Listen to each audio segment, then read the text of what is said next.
প্রিয় বন্ধুরা, আসসালামু আলাইকুম। আশা করি সবাই ভালোই আছেন। চলুন নতুন একটি ভিডিও শুরু করা যাক। প্রিয় বন্ধুরা, ফ্রি পিডিএফ দিয়ে দিছি আমি ডাউনলোড করতে উৎসাহিত করব আপনাদেরকে। অনেক বছর ধরে আসলে তৈরি করা পিডিএফটা এখানে আপনারা সিদ্ধান্ত নেওয়ার জন্য কি কি করবেন সব কিছুর ইলাবোরেশন আছে। আপনি আজকের লন্ডন ট্রেডিংটা আমি যদি ট্রেড হিস্ট্রিটা ওপেন করি, দেখেন যে লন্ডনে আমি শুরুতেই এখানে মার্কেট ওপেন হওয়ার পরে আমি একটা সেল পজিশন ডেভেলপ করছিলাম, যেটা মূলত এই ক্যান্ডেলটার বেসিসে। পরে এটা রিজেক্ট করছে এবং আমার স্টপ লস হিট করছে। বেশ টাইট একটা স্টপ লস ছিল। পরে যখন আবার ফোর্সের সাথে বেরোয় যাচ্ছে প্রাইসটা, ওই সময় আমি ধরছি কি কারণে। এখানে মূলত আমি 1 মিনিটে যেটা খেয়াল করছি যে মার্কেটে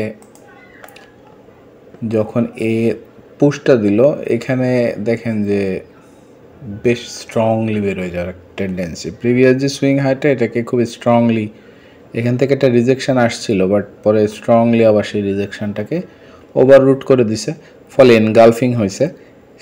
এই বুলিশ এনগালফিংটা আপনার বিশেষ করে পজিং এরিয়া বা কনক্লুসিভ এরিয়াতে যখন হয়, যেমন এটা একটা লিকুইডিটি এরিয়া, রিসেন্ট একটা সুইং হাই ছিল 1 মিনিটে হোক সেটা, বাট এরপরে দেখেন যে এই এরিয়াতে আসার পরে প্রাইসটা যখন টাচ করে রিজেক্ট করে আবার পুরোপুরি খাইয়ে দিচ্ছে, তখন আপনি কিন্তু প্রাইসের ফোর্সটা সম্পর্কে একটা পজিটিভ আইডিয়া করাই যাচ্ছে যে এটা খুব ভালো একটা স্ট্রং বাউন্স, যেটা দীর্ঘমেয়াদী প্রফিটেবল বা আপনার ট্রেডটার প্রফিটেবিলিটির জন্য ভালো। এখানে দেখেন যে ওভারঅল ট্রেডটা কাজ করছে এবং বেশ ওয়েট করতে হয়েছে। তাই এখানে সাইকোলজিক্যালি আপনি কি করবেন এই ওয়েটটা করার সময়, যে আপনার যখনই আবার আপনার অর্ডার নিচে চলে আসলো, লস হওয়া শুরু করছে, এখানে আপনি দেখছেন অলমোস্ট হয়তো স্টপ লসের কাছাকাছি চলে আসছে। আমার স্টপ লসটা ছিল এই ডিম্যান্ড এরিয়ার মিডে, অলমোস্ট ছুঁয়ে ফেলছিল, কিন্তু এই ডিম্যান্ড থেকে আপনার রিজেক্ট করছে। রিজেক্ট করে দেখেন যে পাঞ্চ করছে আবার, কিন্তু আমি ধরছিলাম কিন্তু এই এরিয়াতে, বিশেষত এই যে উঠে যাওয়ার টেন্ডেন্সি, এটা দিয়ে আমি কিভাবে টার্গেটিং করছি বা এটা ধরছি এবং রাইট হয়েছি, সেটার মূল থিসিসটা হচ্ছে কি, যে লন্ডনের শুরুতেই আমি দেখতে পাচ্ছি যে এখান থেকে একটা বুলিশ নেচার ডেভেলপ করতেছে। তা আমার 30 মিনিটসের টার্গেট এরিয়া তখন ছিল, আমি লন্ডনে যখন করছি এই এরিয়াটা ছিল আমার টার্গেট এরিয়া। তা এই এরিয়ার কাছাকাছি যখন আসছে তখন আমি প্রফিট কিন্তু নিয়ে নিয়েছি। দেখেন যে এই এরিয়াটা আমি প্রফিটটা ক্লোজ করছি এখানে। তো এই ট্রেড দুটা দিয়ে কিন্তু আমি দিন শেষ করছি, আমি আর কোনো ট্রেড নিই নাই।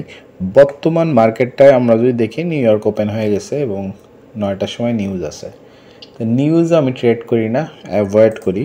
মার্কেট এর সময় দেখেন যে একটা ভয়েড এরিয়াতে থাকে, এই সুইংটাকে ক্রস করে ফেলছে, অর্থাৎ 30 মিনিটস, 1 আওয়ার, 4 আওয়ার আপনারা যদি ফলো করেন, দেখবেন যে এখানে 30 মিনিটসে আমরা ফলো করলে এর উপরে ভয়েড এরিয়াতে আছে, লিকুইডিটি হান্ট করছে এবং নিচের দিকে টার্গেট করলে সে টার্গেটটা অনেক দূরে আছে এই জায়গায়, যেটা আপনি 1 মিনিটে গেলে আপনি এটাও টার্গেট করতে পারতেছেন না। আবার উপরের দিকে কাছাকাছি কোনো সুইং নাই, অর্থাৎ একটা ভয়েড এরিয়াতে আছে, যেটাতে আমরা ট্রেড করব না। আমরা ট্রেড করব যখন আমরা দেখতেছি যে আমাদের ক্লোজেস্ট যেই এরিয়া আছে সুইং এরিয়া, এই সুইং এরিয়াগুলো আইডেন্টিফায়াবল, আমরা ইজিলি আইডেন্টিফাই করতে পারতেছি এবং আমাদের কাছাকাছি আছে এবং অ্যাচিভেবল, টার্গেট হিসেবে অ্যাচিভেবল, যেটার জন্যে আমরা দেখব যে আমাদের প্রফিটেবিলিটি ওখানে বাড়বে। কারণ আমি যখনই লন্ডন ওপেনে ট্রেড করতেছি এবং আমি টার্গেটটা ডিফাইন করতেছি আমার দুই পাশে সুইং এরিয়া দিয়ে 30 মিনিটসে, যে আমার টার্গেট কোথায়, নিচে গেলে কোন এরিয়ার লিকুইডিটি নিবে, উপরে গেলে কোন এরিয়ার লিকুইডিটি নিবে, এই টার্গেটিংটা যখন করব আমি, তখন দেখবেন যে 1 মিনিটে যে আপনি এবার ওই বরাবর বুলিশ ডেভেলপমেন্ট হচ্ছে কোথায় এবং সে শুরুতেই ধরতে হবে। আপনি যদি এই সিস্টেমে স্ক্যাল্পিং করেন, যেটা দিনে 1টা 2টা ট্রেড, মাঝে মাঝে 3-4টা ট্রেড হতে পারে, বাট শুধুমাত্র ওই সেশনে, ওই লন্ডন সেশনে।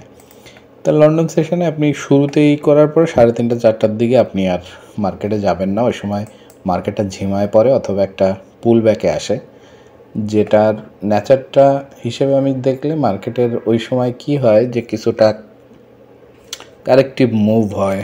কারণ লন্ডন যখন একটা ফোর্স দিয়ে দিচ্ছে, ওই ফোর্সটা একটু স্লো ডাউন করে আমাদের বাংলাদেশ সময় 3:30 থেকে 5টা, দ্যাট মিনস প্রি নিউ ইয়র্কের যে 1 ঘন্টা ওই সেশন পর্যন্ত। তারপরে আবার ভলিউমটা আসে মার্কেটে এবং এরপর নিউজ আসে 9টা 8:30টার দিকে। তা আমরা নিউ ইয়র্ক টাইমটাতে ট্রেড করব না। এটার মূল কারণ হচ্ছে যে নিউ ইয়র্কটার এনভায়রনমেন্টটা অনেক বেশি দেখবেন যে বাউন্সি, যেটাতে আমাদের স্টপ লসের যে কনসিস্টেন্সি ওটাতে ব্যাঘাত আসে। কারণ আমি স্টপ লসের ক্ষেত্রে কনসিস্টেন্সি মেনটেন করতে চাই সবসময়। এটা পার্সোনালি আপনারা ফলো করবেন যদি প্রফিটেবল হতে চান। প্রত্যেকটা ট্রেডের স্টপ লসের দূরত্বটা সমান রাখার চেষ্টা করবেন সবসময়। একটা $10, একটা $20, একটা $3, তাহলে কিন্তু আপনি স্কেলিং করতে পারবেন না মাথার মধ্যে। তা আপনাকে ভিজুয়ালি আপনাকে স্কেলিং করা শিখতে হবে, যে আপনার ব্যালেন্সের কার্ভটা লস গেলেও কিভাবে লাভ করে পজিটিভ করবেন, এবং তার জন্য বড় বড় প্রফিটগুলো ঠিক কোথায় আছে এবং সেটাতে যাইতে গেলে আপনাকে একটা মাধ্যম হচ্ছে লন্ডন ব্যাংক ওপেন।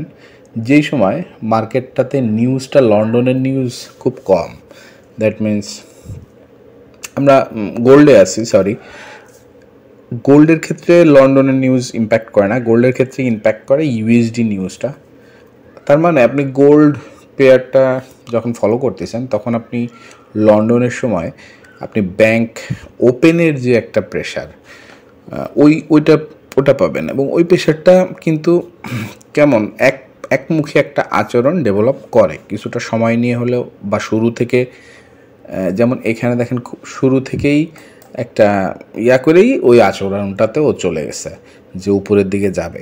তো ওই আচরণটা আপনি শুরু থেকেই যখন ধরলেন তখন কিন্তু আপনার প্রফিটটা বেশ বড় হবে এবং ওই মুখী ধরতে পারবেন। কিন্তু আপনি যদি ইনডিসাইসিভ এরিয়াতে বা যেখানে কাটাছেড়া অনেক বেশি, উপর নিচে অনেক বেশি বিট করতেছে প্রাইস এবং একটা রেঞ্জের মধ্যে কাটাছেড়া করতেছে এবং অনেক বেশি মুভমেন্ট, যেটা নিউ ইয়র্ক এবং লন্ডনের ক্রসিংয়ের সময় হয়, সেটা আমাদের স্টপ লসটাকে ইনকনসিস্টেন্ট করে। এ কারণে আমরা অ্যাভয়েড করব মার্কেটে অর্ডার প্লেসমেন্টের ক্ষেত্রে ওই এরিয়াগুলোকে।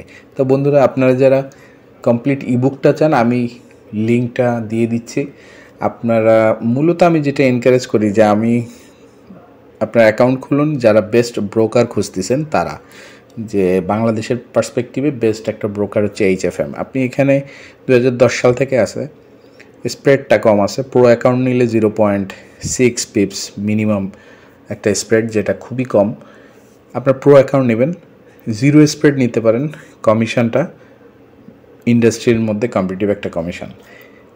আপনার অ্যাকাউন্টটা করে আমাকে মেসেজ করবেন, হোয়াটসঅ্যাপ নাম্বার দেওয়া থাকবে এবং সেখানে আমি ইবুকটা দিয়ে দিব। তো এটা আমার একটা রিটার্ন আসবে। আর যারা অলরেডি অন্য ব্রোকারে খুব পছন্দসইভাবে ট্রেড করতেছেন এবং ব্রোকারে সন্তুষ্ট, তাদের বলবো যে আপনারা যদি ইবুকটার অ্যাক্সেসটা চান তাহলে আমাকে যোগাযোগ করবেন পার্সোনালি, আমরা অল্টারনেটিভ অপশনগুলো নিয়ে কথা বলবো। তা বন্ধুরা, আজকে এই পর্যন্তই থাকছে, কথা হচ্ছে পরের ভিডিওতে। সে পর্যন্ত সবাই ভালো থাকবেন। আসসালামু আলাইকুম।